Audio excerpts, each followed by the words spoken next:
All right, nerds. I know we're all having an awesome time chit-chatting, but we got to get to the lesson because I need to make sure that I don't have to rush it. Okay? Today's lesson is called Rational Functions and Zeros. And in case you have forgotten what a zero is, it's a place where a graph, well, where an equation equals zero. But if we're talking something that is graphable, a zero is often also an x-intercept. Now, if it's a polynomial, yeah, you can have imaginary zeros, but not just polynomials have zeros. Rational functions do too. And in this lesson, we're going to fine-tune our techniques for analyzing the graph of a rational function. We're going to revisit the procedure from our last lessons for finding asymptotes, because we did that in the last lesson. And we're also going to talk about how to find zeros of polynomials again, because all rational functions are made up of, well, polynomials. They're just in fraction form. A rational function is anything that has an x in the bottom of the fraction. So what we're going to often end up with is polynomials in the numerator and the denominator. If your rational function has a numerator that's a function and a denominator that's a function, of course I don't know what else it would have. Anyway, if the numerator and the denominator have nothing in common, no common factors, then we say that that rational function is in its lowest terms. Nothing will cancel out. And here's what we know to be true. The rational function will have zeros when the numerator equals 0. You know why? Because the only way a fraction equals 0 is if the top equals 0. So if the numerator equals 0, you found a 0 of your rational function. And you know what happens when the denominator is 0? Bad stuff. You can't divide by 0. They're undefined. So typically, you're going to have a vertical asymptote when the bottom equals 0. Instead of saying there's always a vertical asymptote there, we'll just say it's undefined there. Because if the top and the bottom did have something in common, an x term of some sort that could cancel off the numerator and the denominator, that is still going to be a place where it's undefined, but it's not an asymptote. That's actually how we end up with holes in our graph. And I'm sure that's one of the upcoming lessons. So today, the numerator and the denominator will have no common factors. We'll be trying to figure out when the numerator is 0 to find the zeros. We'll be trying to figure out when the denominator is 0 to try to figure out where we're undefined. And from there, we will solve rational inequalities. We'll also be able to use this knowledge to rebuild a rational function from its picture. Okay. First example. Use a procedure that's described above, anyway, to find the zeros, and we're going to find the end behavior. And we're going to find more than that. I want to get like the full breakdown of this thing without the increasing, decreasing, but at least zeros, asymptotes, end behavior, all that good stuff. We do that by factoring everything that you can factor. Both our numerator and our denominator are going to factor. Yes, there are two numbers that multiply to 12 that add to 7. You can shout them out. 3 and 4, 4 and 3. I'm just going to put the smaller one first, but yep, x plus 3 times x plus 4. Fantastic. And on the bottom, x squared minus 1, that's an a squared minus b squared situation, a difference of 2 squares. It will instantly factor to a plus b times a minus b. For us, that's x plus 1 and x minus 1. There it is.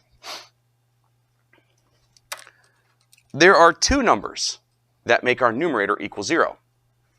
Those will be our zeros. The two numbers that make the numerator equal 0 would be x equals negative 3 and x equals negative 4. Because if I put a negative 3 right here, I have 0 times who cares, whole thing is 0 on top. If I put a negative 4 right here, I have 0 times who cares, whole thing is 0 on top.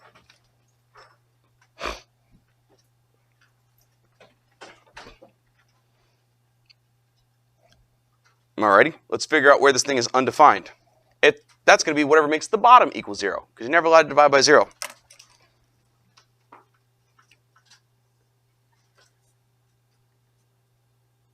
So that's going to be x equals negative 1 and x equals positive 1.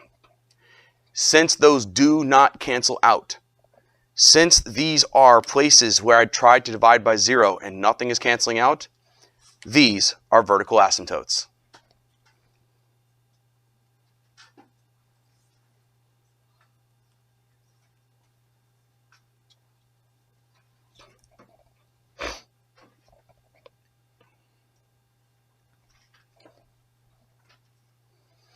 Does this rational function, and you guys can shout out yes or no, does this rational function have a horizontal asymptote? So 2 people answered. No. 3 people answered. So let's talk about it. The degree of the top and bottom are equal, correct? So if you remember back to your 1.7a notes, it's the ratio of the leading coefficients.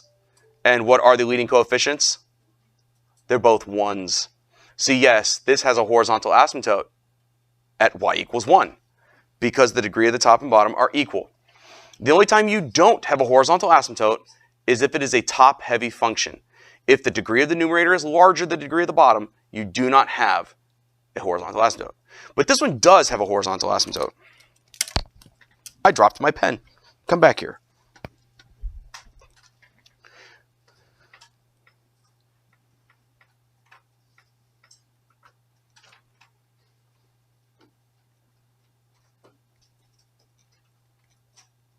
You know what's neat about horizontal asymptotes?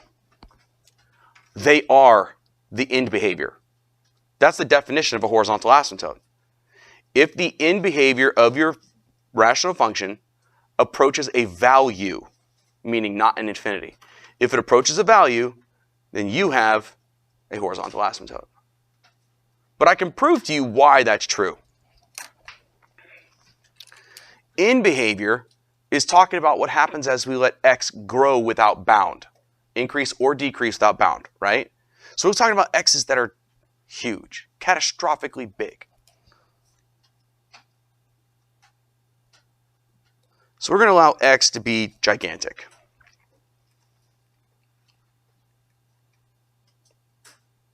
And the bigger x gets, the more and more and more that the leading term dominate the values of that section. So the top begins to look like x squared.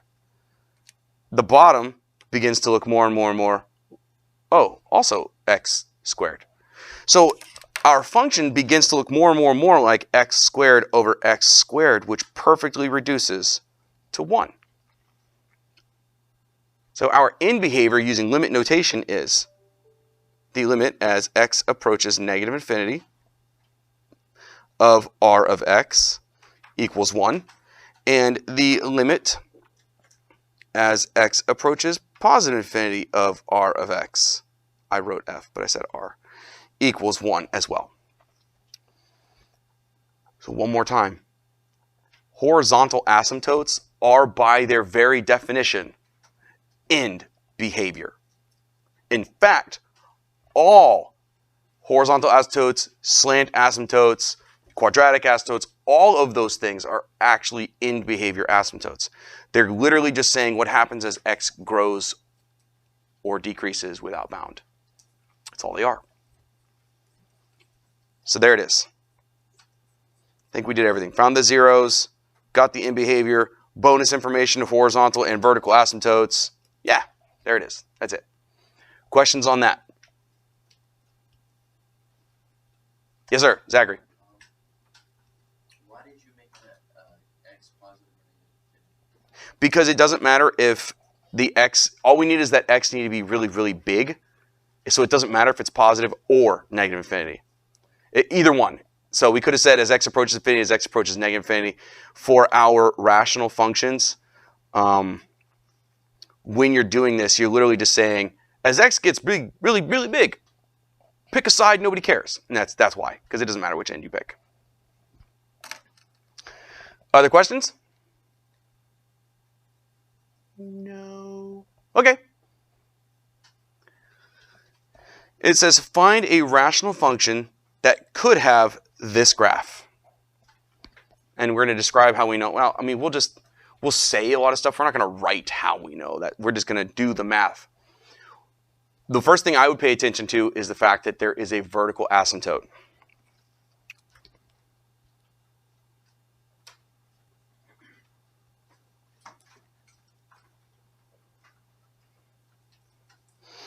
at x equals positive 3.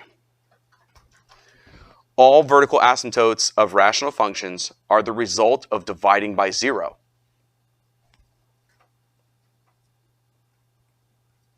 So x equals 3 makes the denominator equal 0.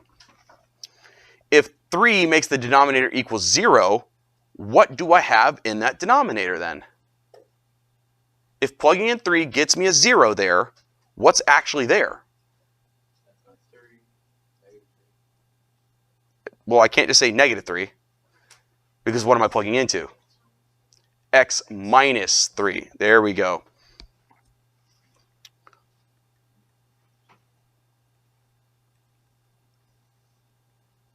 That means x minus 3 is in the denominator. Are there any other vertical asymptotes? No. Are there any holes in the graph? No. That means the denominator is only equal to 0 one time. That means there are no other x's in our denominator. So we know for a fact our entire denominator is x minus 3, because the bottom can only be 0 one time. So right now we're dealing with this.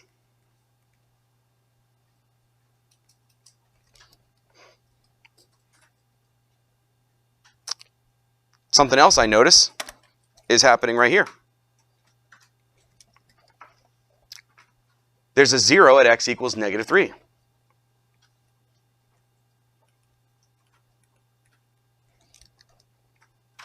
So negative 3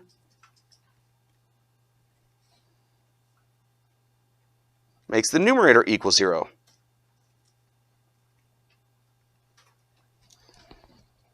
What then must be in the numerator? X plus 3.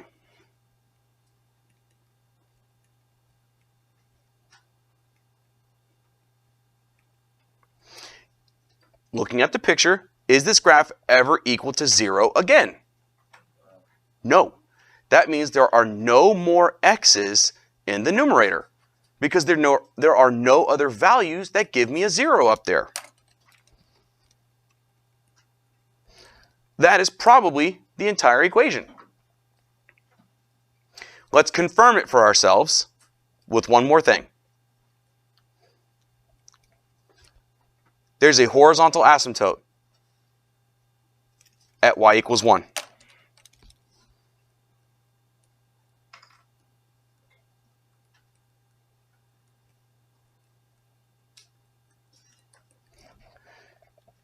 The way this sits, would this thing have a horizontal asymptote of y equals 1? Yes, it would, because leading coefficient over leading coefficient would be 1 over 1. So we're finished. Another way you could have confirmed that you did this correct without using the horizontal asymptote, you could have grabbed any pretty point that the graph goes through. Here's a great one. At 0, negative 1, you could have plugged in 0 for x and ensured that negative 1 is the y value you get when you plug it in. 0 plus 3 is 3, 0 minus 3 is negative 3, and 3 over negative 3 is negative 1. So you can either confirm that you did it correct using the horizontal asymptote, or you can confirm that you did it correct by plugging in a pretty point. Either way it works.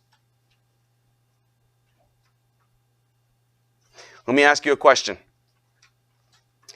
If the horizontal asymptote had been at y equals 2 instead of y equals 1, how do you think that would have changed the answer that I have written here? Gavin? So I just would have written 2x plus 3? Ah, 2x plus 6. How'd you get the plus 6? What'd you just do in your mind? Yeah, you would have to divide 6 by 2, which you would have to make it equal to 0. So because you still needed this to give you a 0 on top. So essentially what he was saying was it would have been 2 parentheses x plus 3. And you could have left it factored. Yep, that's how it would have been done. So we're going to use that horizontal asymptote to determine if there was some kind of vertical stretch or shrink being applied to the top. Okay? This one didn't have one because it was a 1. But if it had been a 2, then I would have put a 2 in the front and a pair of parentheses. Cool? Okay.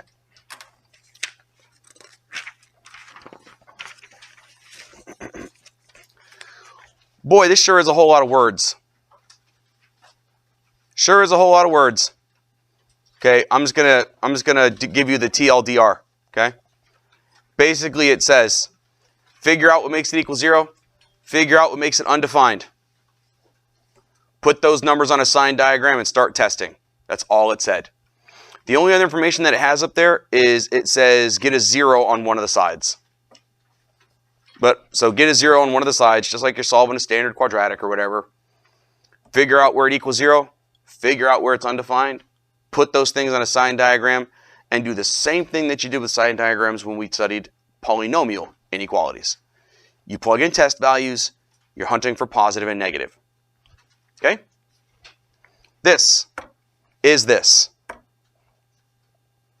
So just using the picture, we're going to figure out where our rational function is greater than or equal to 0.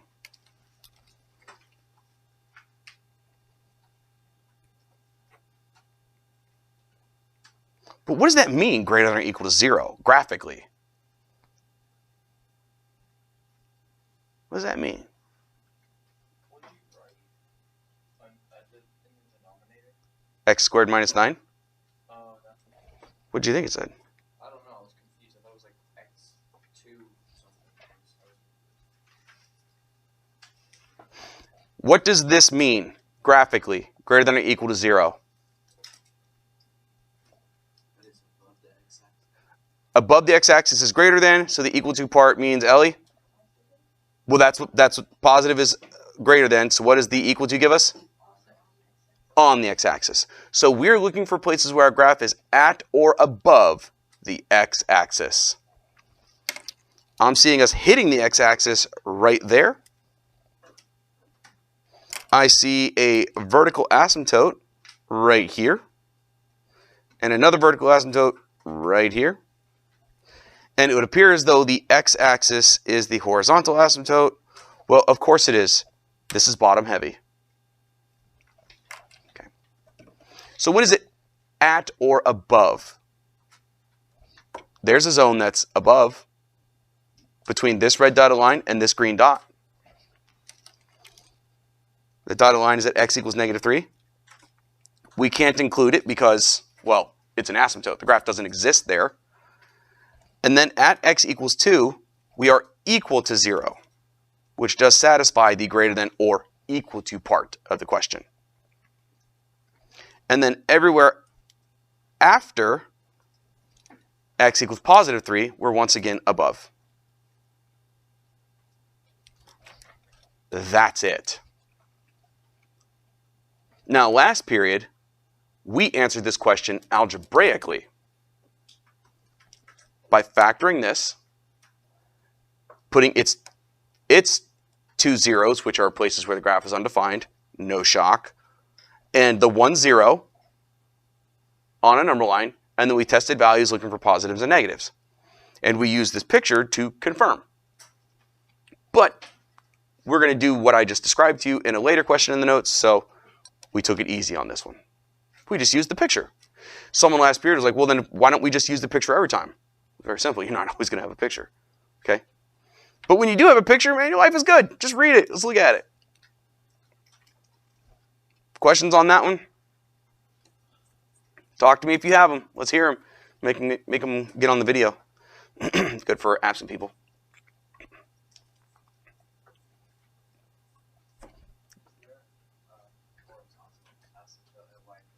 There is a horizontal asymptote at y equals 0, which is the x-axis. You want to know why it crosses it. Because the definition of an asymptote is not you can't be here. The definition of an asymptote is this is something your graph will get infinitely close to. And if you notice, to the far left and the far right, we do get infinitely close to it. That's why. Some graphs stomp all over their horizontal asymptote. But it's because horizontal asymptotes are end behavior. End behavior only describes far left and far right. It tells you nothing about the spaghetti in the middle. Okay?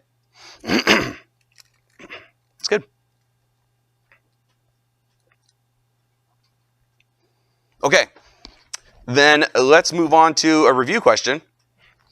This is a polynomial inequality. Now we could use graph theory, knowing that it's a positive cubic and it crosses, crosses, crosses.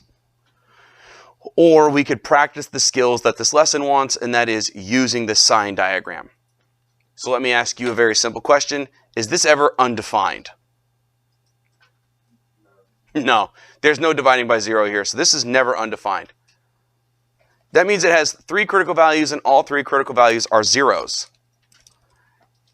X equals 1, x equals 2, x equals 4. I'm going to put these 3 numbers on a sign diagram, picture not drawn to scale, because who cares? 1, 2, 4. There you go, sign diagram. It's gorgeous. These 3 critical values have created 4 zones for us to check. And when we take a representative from the zone, realize it doesn't matter what number you choose as long as it's in that zone, because the entire zone will have to have the same behavior. We're going to drop them in and then just ask ourselves, will that give us a positive or a negative value? That's all we care about. And then we'll multiply the 3 things together. So any number to the left of 1. Like 0, yeah, 0 is a great representative number. It makes life so easy. 0 minus 1, that's negative. 0 minus 2, that's negative. 0 minus 4, that's negative. And if you multiply those 3 negative symbols together, what will you get? Negative. Great. At x equals 1, we get a 0. At x equals 2, we get a 0. At x equals 4, we get a 0. And we care because equal to bar. Those are closed dots. I just found part of my answer. Because it does say, where is it less than or equal to 0? Right now, I know part of the answer is to the left of 1. And including 1.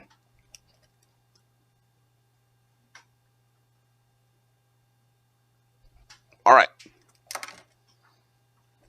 Any number between 1 and 2. Like 1.5. 1.5 works. Remember, you don't have to have the actual numeric value. You just care about the sign value. Is it positive or negative? So 1.5 minus 1. That's a positive number. 1.5 minus 2 is a negative number. And 1.5 minus 4 is a negative number. Multiplying a positive and 2 negatives will always get me a positive number. Good. And that is greater than or equal to 0, which is not what we were looking for. Positive numbers are greater than or and equal to 0 here again. Now, is this thing guaranteed to oscillate? If you don't know graph theory, no. For polynomials.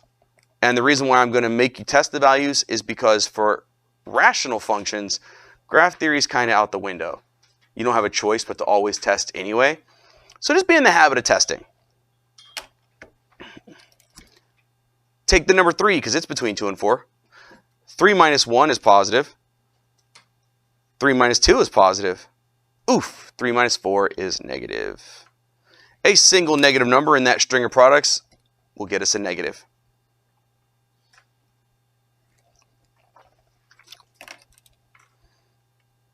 And just in case, let me test this before I write it. Let's plug in a 5. 5 minus 1 is positive. 5 minus 2 is positive. 5 minus 4 is positive. All 3 positive numbers gets us this positive result. We were looking for less than or equal to, which means 0 or negative. So from negative infinity up to 1, and then also from 2 to 4, including 2 and 4. There it is. That's actually a review question. But do you have any questions about the review question? Because we're going to use those skills for rational functions now, algebraically, without the graph. Everybody's calm, cool, and collected. Okay, fine. Bang. Let's do it. There are 2 ways of approaching this question. Unfortunately, one of those ways is wrong. You know what you're not allowed to do? You are not allowed to multiply both sides by x minus 3. You know why? Because you don't know what x is. That means x minus 3 could be positive or could be negative. So you don't know if multiplying by x minus 3 changes this symbol or not. Therefore, you cannot multiply both sides by x minus 3. Can't do that. What you can do, though, is bring it all to one side. Now, let's bring something to light here, though. If this had not been an inequality, if it had simply been an equals sign, then yes, you could just multiply both sides by x minus 3. Because the equal sign doesn't give a crap if you multiplied by a positive number or a negative number. But inequality symbols do. That's why you're allowed to get away with it for equal signs. We had to bring everything to one side, get it equal to 0, in order to solve using a sign diagram. Our sign diagrams only tell us positive and negative. They don't tell us diddly about the number 2. So they only work for positive and negative. So it has to equal 0 on one side to make this work out. So subtract 2 from both sides.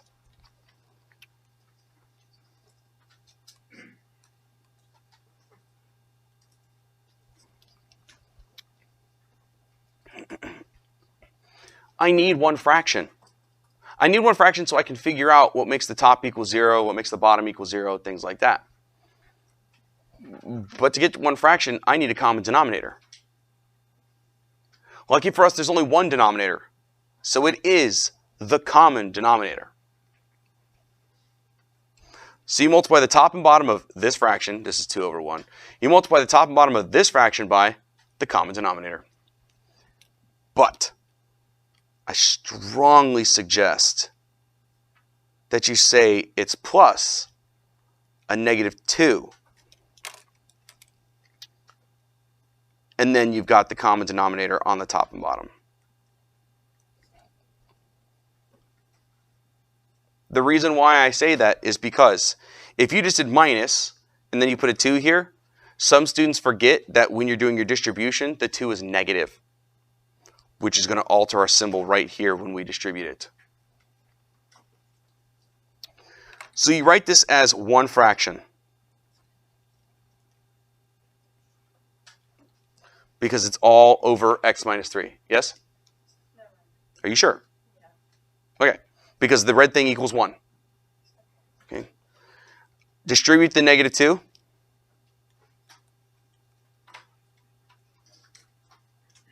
The bottom is x minus 3.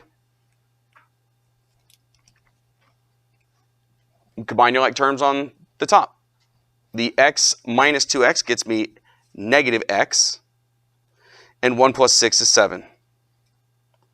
The bottom is x minus 3. And we're ready to rock and roll from there. You could have written it as 7 minus x if you wanted to. It doesn't matter. It's the same result. Remember what we're looking for. Zeros and undefined. What makes the top equal 0? What number for x would make the top equal 0? Positive 7. What makes the bottom equal 0? 3.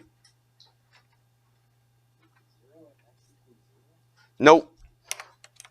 I said 7 and it freaking wrote 0.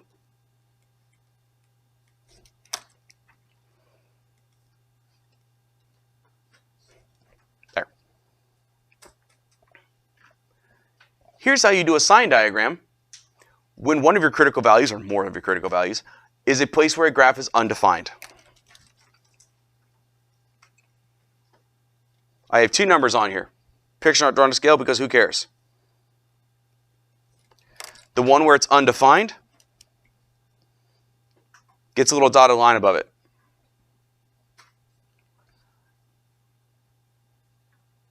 Does this thing have the equal to bar on its inequality? Yes, that means the 0 is part of the solutions. So it's colored in. Awesome. We have 3 zones. We need to check those 3 zones. Let's grab a number to the left of 3. My favorite representative value is to the left of 3. 0. Because look what happens when you drop in a 0 for x. boop, you get positive 7 over negative 3. A positive number over a negative number, giving us a negative result.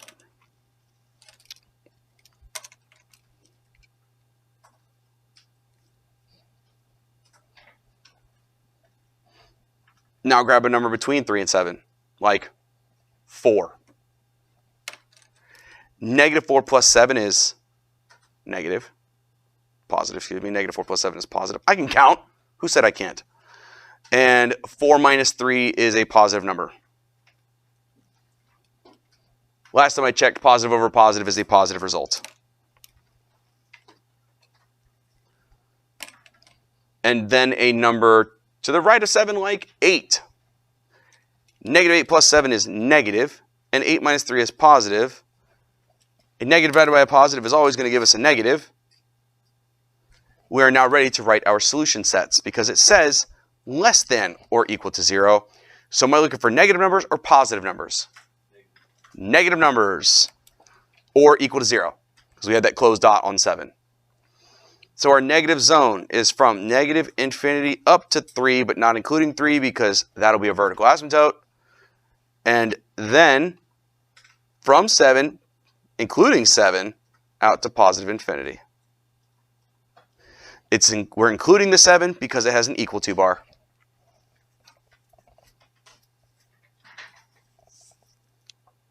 Why does the 3 have a parenthesis, but the 7 has a bracket? So 3 has a parenthesis because at x equals 3, my graph is undefined. That's a vertical asymptote.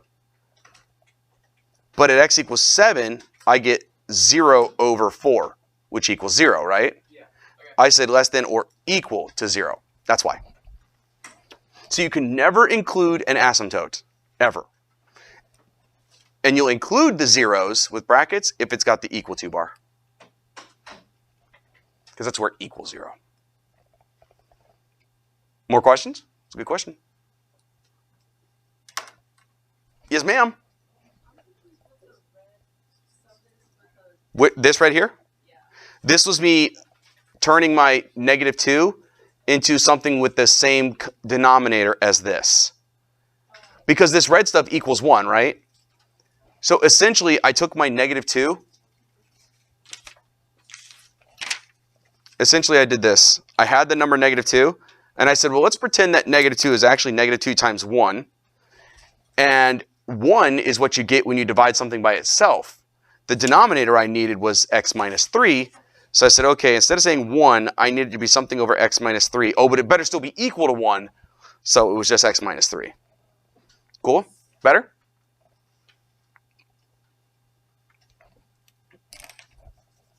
All right. Boop. This is already factored for us. Yay, easy. It's 0 at whatever makes the top equal 0. I see two numbers that make the top equal 0. Negative 2 and positive 3. And it's undefined at whatever makes the bottom equal 0.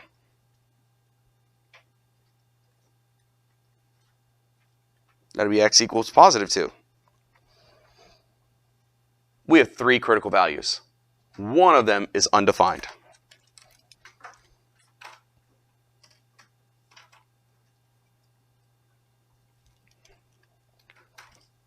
Picture not drawn to scale because who cares? Negative 2, positive 3. And we'll put a little dotted line above x equals 2 because it's undefined there. It has an equal to bar. So that's going to be closed dots again on our zeros.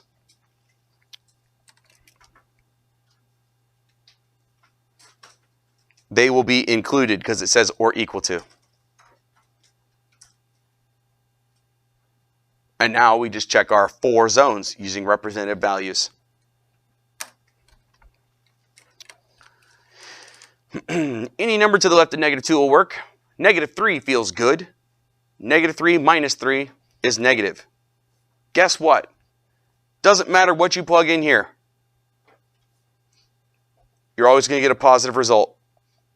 You can't plug in -2 because it's one of the zeros. So this number will always be positive because it's squared. But just in case, you could say, let me plug in -3. -3 plus 2 is -1. Square that is +1. And on the bottom, -3 minus 2 is negative. I see an even number of negative signs. So do I have a positive result or a negative result? Positive result. Guess what I was looking for? Positive results. But don't start writing your intervals yet. Keep testing zones. Once again, my favorite representative value, 0, that's in this zone. 0 minus 3 is negative. 0 plus 2 is 2 squared is positive. And 0 minus 2 is negative. Oh my golly. Look at that. That's positive again.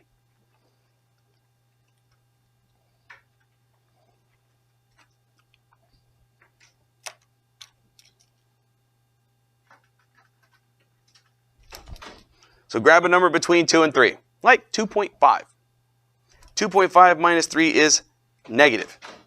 Who cares? Squared is positive. And 2.5 minus 2 is positive. What kind of result is that going to have? Negative result because there's a single negative symbol. And then anything to the right of 3, like 4. 4 minus 3 is positive. Who cares? Squared is positive. 4 minus 2 is positive. Looks like they're all positive to me, giving me a positive result. We get to write our interval notations now, but be careful. There's an equal to bar. That means this green dot is part of the solution set. So the question is, since this green dot is a part of the solution set and both sides of it are the solution set, do I need a union here or do I just not bother with it? You don't need a union. Nope. Because what you're describing are all of the places where your graph would have a positive y value or the 0 y value. And everything to the left of x equals 2 will give me a positive y value or the value 0. And it'll happen again after 3, but 3 is actually part of the graph. So it gets a bracket because it is 0 there. So I did not need to hop over this with a union because its closed dot makes it a part of the solution set. Yes? Is the 0 the denominator always going to be an asymptote? Whatever makes the denominator equal 0 is always going to be undefined. Okay. If it doesn't cross off due to simplification, then yes, it'll always be an asymptote. And that's what it did there? Yes. Okay. But if it happens to be let's say this x minus 2 happened to also be in the top, it would cross off, right? Yeah. But the original setup still had an x minus 2 in the bottom, which means x equals 2 is not a place the graph exists. So even though it cancels through simplification, you still couldn't use a number that makes the bottom equal 0. Okay. And that'll be in a future lesson. I think probably the next one. That creates a hole in the graph. Yep. So as of right now, and that's why we specifically said if they have nothing in common, then you say that it's simplest, lowest terms. If they have nothing in common, nothing's going to cancel out, a 0 of the denominator will always be a vertical asymptote. Yep. And this last example, we have a picture. Let's figure out these things. Oh, by the way, if this equal to bar wasn't here, then I would have had to have used a union right here to hop over this x value. If it had just said greater than, I would have said negative infinity to -2, union -2 to 2, union 3 to infinity. And there would not have been a bracket here either. Yes, Max? Negative, positive over negative, how do you know that's positive? Well, because this is a product right here. So if you multiply a negative number and a positive number, what kind of number do you get? And a negative number divided by a negative number is? There you go. That's how you know. Because this is all multiplication and division, you can literally just count the number of negative signs. If you have an even number of negative signs, that's positive. Cool? Last example, we're just going to answer these 3 things according to what we see over here. Now, this is not a very good picture, but if you look really closely, you'll see that the graph actually dips below the dotted line. It hits that dotted line here at x equals 6. Okay? It hits our x-axis at -1 and +2. You could see where the vertical asymptotes are. They're at -3 and +3.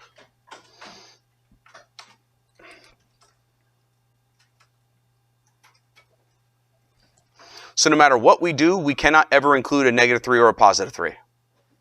They're asymptotes. The graph is undefined there. When is it at or below the x-axis? Here. So from -3 to -1. And at -1, it is at the x-axis. And then also right here from 2 to 3. Again, we put brackets on those because they're zeros, and it does say equal to. Yes? So let's say the equal sign wasn't there, Mm-hmm. but there were still zeros. If the equal sign was missing, these two brackets would have been parentheses. Because it's equal to 0 there, but if it doesn't say or equal to, you can't include them. This says at or above y equals 2. Hey, that's right here.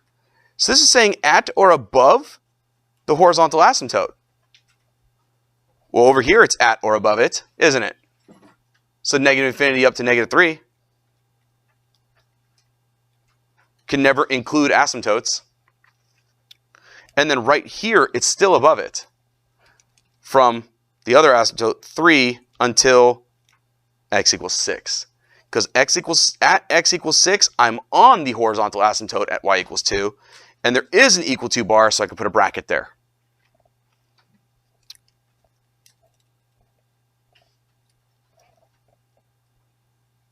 What do you think about that? Yep. For brackets on a horizontal asymptote, does that also apply to vertical? Your graph can never exist at the vertical asymptote. It's literally a place where a graph is undefined.